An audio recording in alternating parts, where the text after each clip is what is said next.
Aloha kakahiaka, everybody, and welcome to the beautiful Kona Coast here on the big island of Hawaii.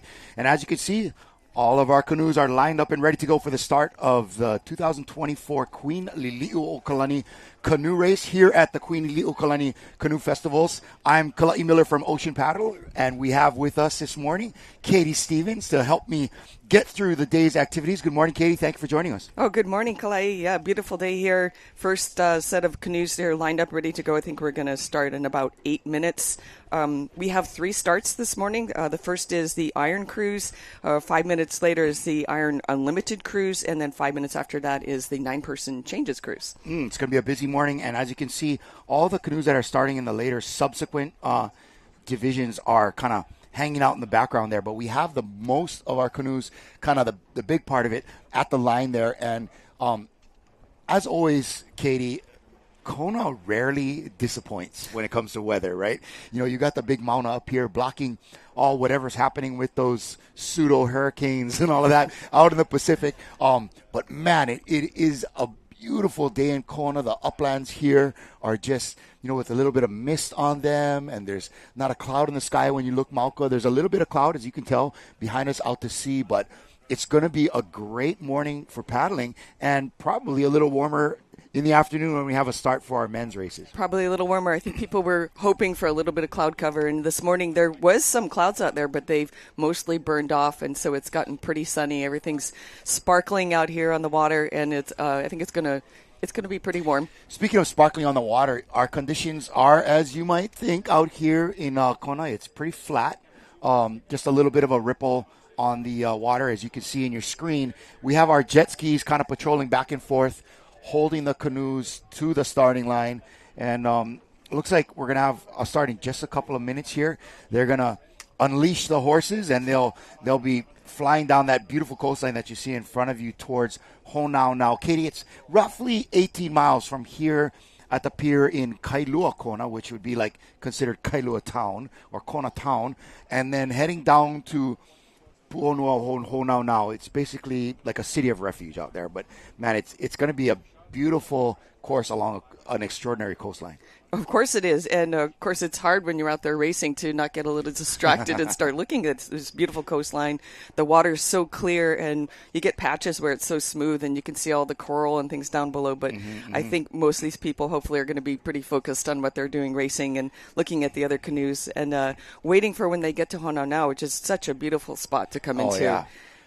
All the men there waiting for the women to end up, and so it's a wonderful spot to finish your race and just enjoy it a little bit before you head back up the coast. You know, folks will see we have our aerial shots, our drone shots later on in the morning of Honau when the canoes come in, and it is just that texture of the rocks and the reef as you come up onto that rocky lava-covered shoreline. It is beautiful from above. But Katie, that's a lot of wahine lined up right there. How many crews do we have entered? This is a lot of wahine. I think this is almost as big as last year, which was the 50th anniversary, where I think they broke all their records for entries. But I heard last count, there's 192 canoes going down. That is going to be the women's cruise, and some of the mixed crews will be heading this way. And then on the return, we have 215 canoes coming back, which is the men's cruise, and then they think the open and 40s mixed cruise. Right, so that's over 400 canoes that are going to be racing today in so many different divisions. Like you said, wahine, kane, mixed. We have age groups out there too, Katie. We have, I ran into a few crews on the pier earlier that are going like an 18 and under juniors division, which I think is great. This is a fantastic place for our keiki to come and race. I saw crews from Hilo side. I saw a couple crews from Oahu. Of course, Kumulokahi is here. Hui'ahanakahi is here. They're from the Hilo side. I saw the Kalahui Kai gang. I also ran into a group of ladies that I enjoyed watching last week over at the World Sprints, Nahoe Horuta, and they were out of New Zealand, and they were absolute hammers in the sprint racing. I enjoyed calling their names so much, and was because they were that good. And those girls are here today to race, and I would think that if you're kind of used to bumpier Hawaii water, that you would certainly have an advantage in a channel crossing race. Like, you know how to surf, your crew's used to that kind of deal. If you're from New Zealand, where typically they're doing a lot more sprint racing, they are used to maybe less texture on the water, you would really, in Hawaii, this would be the race where you'd have the best chance of performing, because it's, in particular this morning, it's going to be relatively flat heading out there. The only thing is, though, it's going to be way hotter here than what they got in New Zealand, I'll tell you that. That's right. That's often an adjustment for people coming from other places, that it's pretty warm, a little bit humid here today too, with the hurricanes going by. So people really need to kind of focus on staying cool and splashing each other, not get overheated. Maybe come a little bit early and let your body adjust. Hydrated. Well, they came early. They've been here yeah. for a couple of weeks. Right. They were able to, do all the racing out there at the IVF World Sprints that we had last weekend. And then they made their way over here and just have been enjoying the island and of course practicing. But in between that, they're out there enjoying. In fact, I want to say this is them right here next to us in this yellow Lahaina Strong crew. That's awesome. Yeah, I think there's a number of international teams that sort of doubled up, and they came over and did the World Sprints last week over in Hilo and stayed on through this week and are racing here today. So, that's awesome when you can come to another place and have two different races, two different, totally different folks, venues. I don't, that certainly was not planned, but we got Trotter Cam over here on that crew, and that's the crew we was talking about from New Zealand. So watch them. They are really, really strong. Let's see how they deal with the heat. They've got their racerback tank tops on, so they look ready to go. But, when you're in an iron race like this, Katie, and I've been in iron races with you and against you, Katie, but this is really the kind of place where you want to drink before you're thirsty, eat before you're hungry. Maybe more so the drink because of the duration of this race, but you don't want to wait till, man, I'm thirsty now. It's almost too late at that point. As they say, drink early, drink often. Yes. So, definitely want to make sure that they stay hydrated, that they're ready for this race. And honestly, going iron in Lili'uokalani, it's no joke. For men, for women, but especially for these teens, it is no joke. This is 18 miles. Like, this is a serious distance to race. It's not a 5-mile little circle path around Kehi Lagoon. This is 18 miles. It's a long morning, and it'll take a lot out of you, especially with this heat, and especially if you're not used to it. That's right. I mean, it's you're an hour in, and you've got at least another hour to go. I think that generally this course here is at least a couple of hours, and so and race pace. There's so many canoes out here. You don't know who's in your division really, unless you're pretty familiar with who's in another canoe. Right. So you need to stay on your game this entire way, and you've got crews pushing you, and you're trying to pass them, and they're trying to pass you. So it's a big race, start to finish. Katie, what would be and we'll talk about this all throughout the day, but what would be kind of a plan? You want to always get a good start no matter what, but you certainly don't want to burn out. And to me, in a race like this where you're not going to be seeing changes, you're not going to be seeing fresh blood coming in, every 10 or 20 minutes like you would on a 9-man kind of race. What is a plan? I mean, settle in.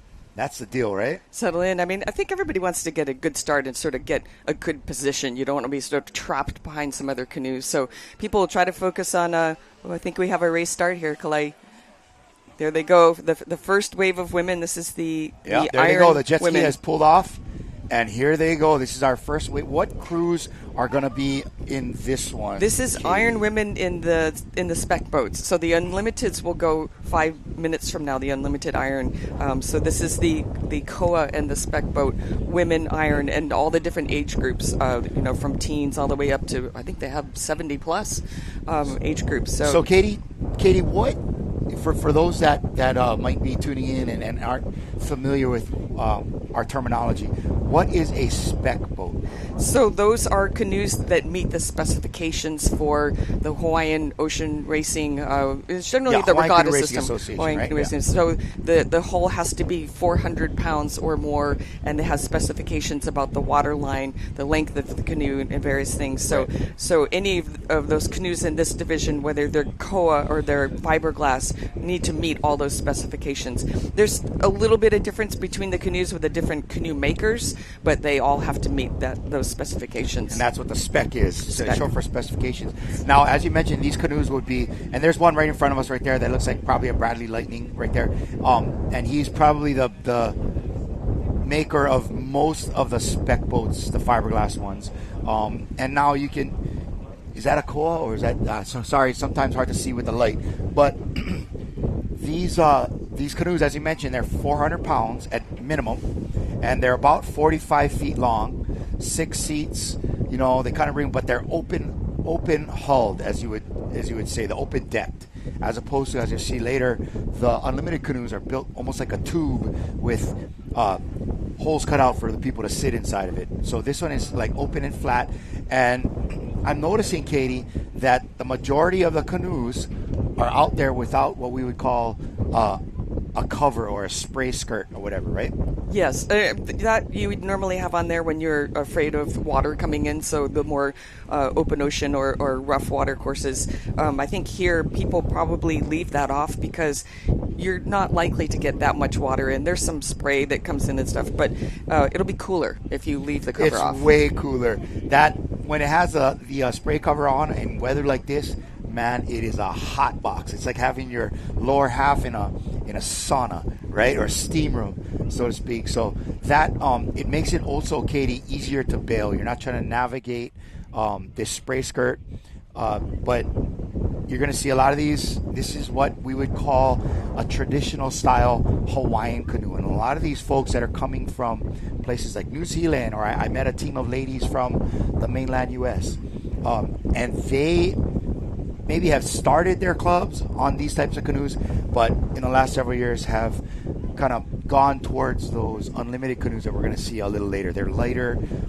They're not held to any design specifications, really, and that's why they're called unlimited. Unlimited would pertain to the design, right? Correct, and that will be the next heat that's going to start probably now in a couple minutes. And so those canoes are ranging in weight. The early ones that were probably about 200 pounds, and now I've heard some of the newer ones, like the new Hydra canoe made by Kaiwa'a, that's about 100 pounds. Really light, so really easy for people to take in and out of the water. The kids have a much easier time managing them, taking them in and out, and paddling them. They're lighter. Yes, so. Yes, and there are some that are as heavy as just over 300 pounds. The Matahina is lighter, but and the reason being, a lot of folks feel that it needs a certain amount of weight to have drive to it. Light is good, depending on conditions as well, and so they'll have a couple of those. I also heard Will Reichenstein from California designed a canoe that he calls the Malama. That I heard there's going to be a one of those here today being raced. So kind of cool. We'll get to see a bunch of different canoes, but people need to kind of be aware that as this first sortie, so to speak, of canoes depart the starting line, there's going to be another group of canoes theoretically on average faster, and they'll be working their way through this field of racers as they're making their way down. And so you'll see all kinds of different canoes, koas and Bradleys and Matahinas and all kind of different unlimited canoes, ones from Johnny Puakea, all next to each other. And so although they will be pushing each other, like as far as, they're not really racing each other, but they, anytime there's more than one boat on the water, it's a race, right, Katie? That's right. And so if you're in one of these later start phases, and then you're able to creep up on the back of the pack in front of you, suddenly you don't know who's next to you, or if they're in your division. And right. And Katie, we're getting a report, as you folks might be able to see from this drone footage here, that we've had a start on our second race here. They're keeping them nice and tight, just a few minutes apart, so that they can kind of all finish in a similar time. But here they come. This looks like the unlimited. It's unlimited division. Yeah, yep, so this is unlimited and Yeah, unlimited canoes. And in another 5 minutes, we'll have the OC9. So most of the crews, everybody you've seen that has had a start so far is paddling what we call iron. I mean, there's only 6 wahine paddling, and they're going to stay with that 6 all the way to the end. This next group of canoes that will come later after the one you're seeing, those will be canoes, some of them that have 9 people in it, and they will be making changes. And I think they also have some of the mixed canoes, the mixed 50 plus and 60 plus iron crews are starting at the same time as the women's 9-person in that. And there is one of those matahina that were used at the IVF World Sprints last weekend. You could tell it's white with that orange ama. And so they had got a bunch of those canoes for them, for the people to race in the World Sprints. That was a Canada canoe. And then they were selling off a bunch of them for a great price just so that people could get them. And now there's enough matahina here that they've actually created a matahina division this race. Kind of cool. Sponsored by Are, so we'll see what happens there. They're kind of in their own division. So it's always fun to have more divisions out there. There's more opportunities for people to get a gold medal, you know? That's right. So we've got different canoe categories with the different canoe types. We've got different age group categories, and then there's women and mixed and men. So there's opportunities for all kinds of crews. That right there is that Nava'a Hanakahi from the Hilo side. This is a 18 and under crew right here, and they have a real pretty stroke. They do, and that is an all-day stroke. They've looked like they've settled in and are comfortably paddling at about the same speed as the canoe next to them with a slightly faster stroke rate. So they look like they've practiced in this canoe and found themselves a comfortable speed. And that's a great point that you make, Katie, is that a different crew with different power, different stroke type, different overall weight of the paddlers will be able to move a different type of canoe with a different stroke. And you really got to spend the time figuring out what works best for your crew in a particular canoe, especially when that's the one that you're going to use on race day. If you're just going out there to train, whatever, right? You just go out and train, do your thing. But if you want to maximize your speed, you got to really put together the proper formula for your crew, because paddling is not just paddling, right? You know, there's always something to it. As with any sport, it has its nuances. That's right. And so we have crews here that have been paddling together for years. We have crews that maybe this is their first year together, but we also have some crews that have never paddled together before. People that have come from different places. I've talked to several international people who they only had 4 people, so they picked up 2 others when they got here, and very happy to do so and race and meet new friends. But then when you get into that canoe, you don't have that advantage of really knowing each other, maybe knowing exactly where people should sit in the canoe. Those are things that the other crews that have had more time together have played with, about who should sit in seat 1 and who should sit in seat 4, mixing up your combinations there. But this is also a fun time to paddle with new people and make new friends and just kind of see how things work. And hopefully you've had enough paddling time that you can adjust along the way. Maybe by the time you get to the end, you've got each other figured out. Yes. You bring up that fact ever so gently, Katie. I like the way you did that. But it's really, you know, especially on an iron race like this that's on the upper end of iron distance, I would say that probably the most important thing, whether that's a crew with a couple of new people or a crew with all the same 6 that have been paddling together for a while, the blend is the most important thing. It's not how strong you are necessarily, or what is your technique, the best technique that the crew is using. But if that crew can blend, and then enabling this group of 6 to work together, because, man, if it's off, it's just 18 miles of pain, because you can't quite figure out, you know, it's Yep, and then you have to manage to make positive adjustments. Calais, looks like we got our 3rd start there. the third wave. So this is going to be the 9-person women's change The cruise. third wave. The third wave. And some of the mixed crews as well, 50-plus and 60-plus mixed crews. So now everybody has now started in this first race of the day. And Katie, for those folks that are watching us on our Ocean Paddler feed, is about how long should this take? I think the first cruise generally come in about 2 hours. Sometimes it's Yeah. been a little less. Just shy, yeah. Sometimes it's been a little more, just depending on what's going on with the ocean conditions and who's here to race. A lot of times you have several really good crews. They'll be pushing each other all the way to the end and pushing that time. But yeah, this is generally about 2 hours. And men, I think, similar. Often the men's race is a little bit later, so it's hotter, and sometimes they get a little bit more of a headwind. So it's a slightly more difficult course, and so they're kind of taking about the same time. But yeah, it's about the time. About 2 hours, okay. And then, of course, there will be crews coming in later. That 2 hour time is our top cruise, of course. But as you had mentioned, this third wave is made up of mixed crews and some 9-man crews. So they start last with the thought that they should be able to catch everybody else. Right. Usually the 9-man crews are a little bit faster because you're able to push yourself a little bit more, because then you're going to get a rest. You're going to get in the water and cool off. You're going to get in the escort boat and have something to eat and drink and rest, and then get back in and then push yourself for a couple of changes. And so they should theoretically be a little bit faster than the iron crews. Of course, that comes down to how good your water changes are, how much that's going to slow you down. But here, I think everybody's probably in the canoe looking forward to jumping in the ocean and cooling off a little bit. For sure. All right. That's a nice. It looked like a Bradley canoe with a canoe club. It's a Keoho canoe. They're unlimited.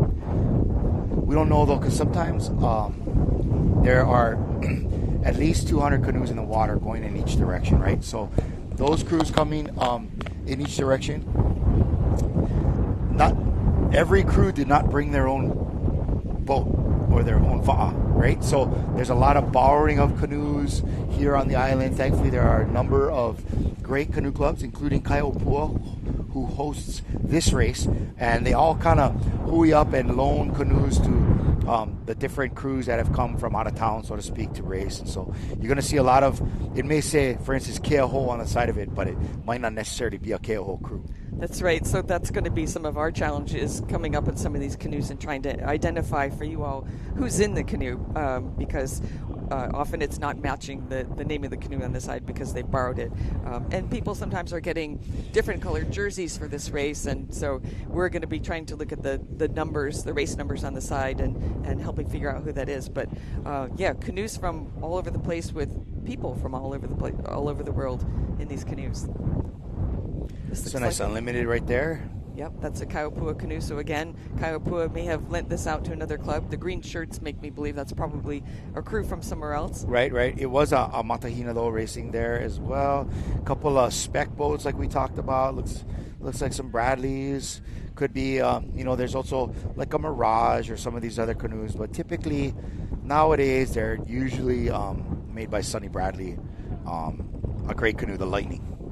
Correct, and even there, the canoes, you can see different amas, so you can use whatever kind of ama you like. Some people like to have a lighter one, and are maybe using an unlimited ama or an ama that's made for an unlimited canoe, which would typically be lighter, and they'll use that with a spec boat.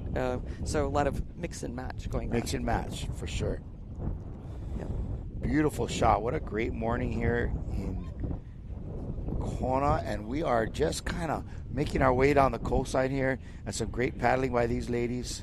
So right now the winds, we have a little bit of wind, and the direction is kind of coming from the south, so the ladies have a little bit of a headwind, which helps keep it a little cooler. I think that the men would prefer to have a little bit of headwind when they come back, so to keep them cooler later in the day. But I don't know. I think no matter what, I want a tailwind. No matter what. It could cool me down from the back. But yeah, the wind kind of seems to be coming kind of at their 10 or 11 o'clock to the course as they head down the coastline here. And just some real nice, long easy strokes by some of these crews here. Looking good. They know they got a long way to go.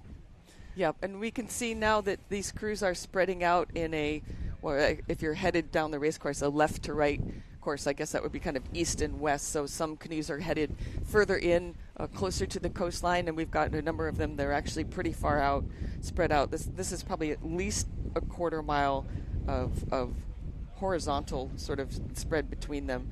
Right. So, and people were asking me yesterday, there were some crews yesterday that had never done this race before, came from somewhere else, and they were saying, where do you think we should go, inside or outside? And I said, look for our local crew and follow them. I mean, yeah, they're going to know look this. for the winner. I mean, who's ever the most time. So, what I've heard, though, is that you can feel the current, and it's going to be based on tide, and you're going to know which way the current is coming. You want to, if the current's in your face, you want to come offshore more. If the current is with you, you want to be closer to the rocks. And that was based upon a race in, shucks, I don't know when it was, maybe like 2012 or so.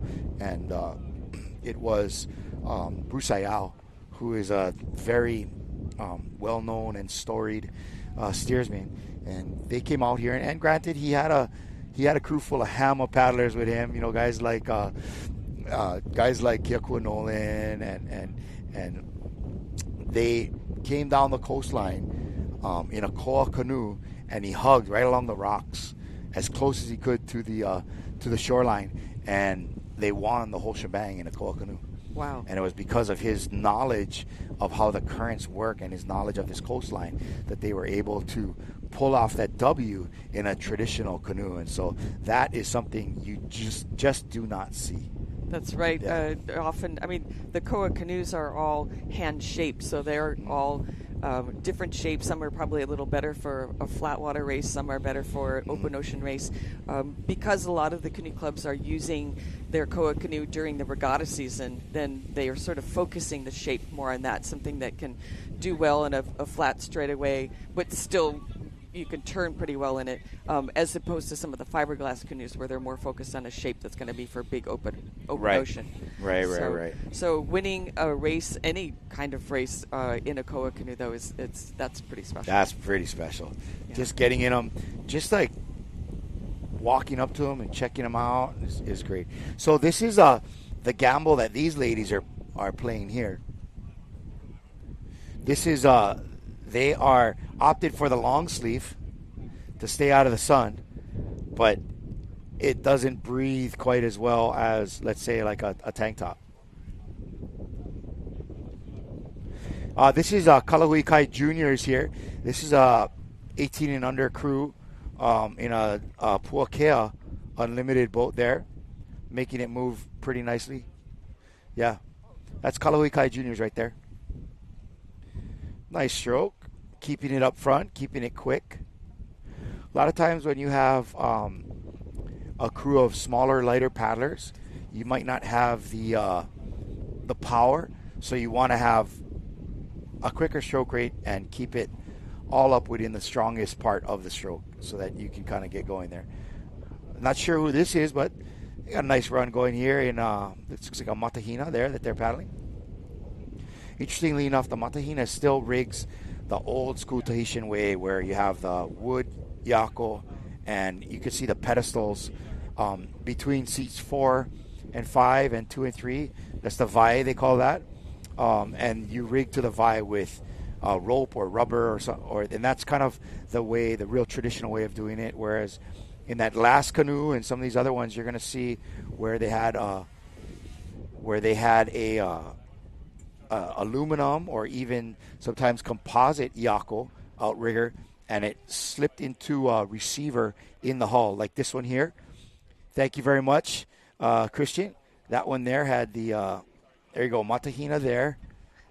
And so what's going to be different about these canoes, if you were racing that canoe in rough ocean open, you probably would also have a sort of a little spray skirt around you, but the whole yaku system is outside of that spray skirt, whereas the Hawaiian canoes, once you rig the canoe and then you're putting those canvas covers on the top, you're kind of covering up that connection of where the yaku is coming into the canoe. Yup. So the traditional Hawaiian canoe, they're gonna give it lateral strength along the hull with the vai. They have these bulkheads, and it's at those bulkheads, so to speak, that they will rig the yako or the outrigger onto it. So, the whole hull is like this. They have that bulkhead, and that's where the outrigger and the ama would rig onto it. And so that's how that canoe is able to achieve some rigidity and stiffness along its whole length, as opposed to these unlimited canoes that, like we said earlier, for outside of the front and rear manu, which is that the part that you see past where the paddlers are, that middle part of the canoe is it's like a big tube, and they basically have little cockpits cut out inside of it for where the paddlers are there. And so by having that tube or circular shape, that's where they achieve their rigidity and solidness, because you definitely want your canoe to have as little flex as possible. Of another are matahina that we were talking about.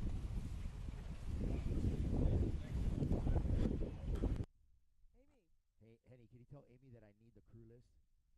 I need the crew list. Give us the crew list. Or sit up here with us. Yeah.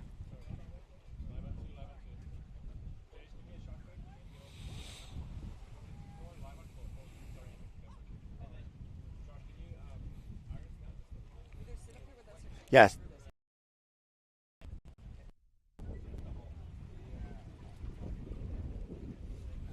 So this is another canoe in the unlimited division. From the side, we can't see the canoe number, so. Yeah, it's hard sometimes based on the different camera angles that we're getting out there.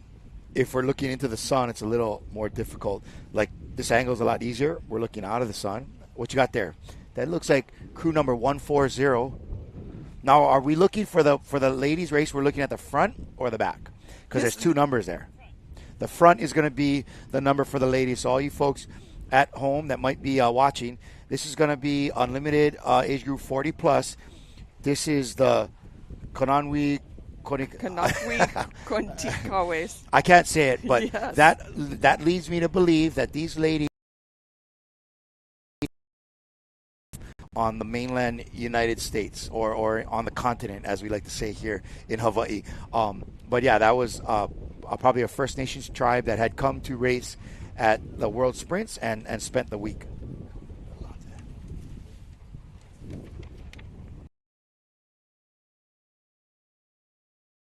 Probably lent this. And they've loaned out a number of them. And you may have your club put together a women's crew, but not a men's crew. And so the women would paddle down and to paddle it back for you. So there was a lot of logistics. Cruise up with each other and make sure that Hina canoes. So I believe they started with the unlimited division. The Mata